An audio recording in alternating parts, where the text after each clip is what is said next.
कला दर्पण न्यूज। रेंदाळ किराणा असोसिएशनची 39वी जनरल सभा उत्साहात संपन्न। शनिवार दिनांक 14 रोजी रेंदाळ किराणा असोसिएशन यांची 39वी वार्षिक जनरल सभा अत्यंत उत्साहपूर्ण वातावरणात पार पडली। व्यापाऱ्यांची मोठ्या संख्येने उपस्थिती लाभलेल्या या सभेमुळे परिसरात व्यावसायिक ऐक्य आणि सहकार्याचा संदेश देण्यात आला।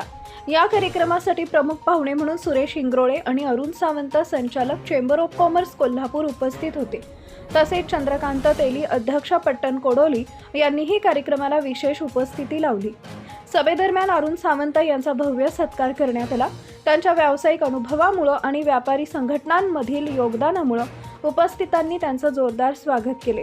यावेळी दत्तात्रय पाटील आणि असोसिएशनचे अध्यक्ष बाहुबली पाटील यांनी संघटनेच्या पुढील वाटचालीबाबत भूमिका स्पष्ट केली। तसेच संजय वठारे अध्यक्ष इचलकरंजी तसेच खटावकर यांनीही व्यापाऱ्यांना योग्य मार्गदर्शन करताना बदलत्या बाजारपेठेत टिकून राहण्यासाठी एकत्रित प्रयत्नांची गरज अधोरेखित केली। कार्यक्रमात विविध मान्यवरांचा सत्कार करण्यात आला। त्यानंतर स्नेहभोजनाचे आयोजन करण्यात आले होते। व्यापाऱ्यांमध्ये परस्पर संवाद वाढवत मैत्रीपूर्ण वातावरणात हा सोहळा पार पडला। एकूणच नियोजनबद्ध आयोजन, मान्यवरांचे मार्गदर्शन आणि उत्साहपूर्ण सहभाग यामुळे सभा यशस्वी ठरली। Subscribe now and press the bell icon. Never miss an update.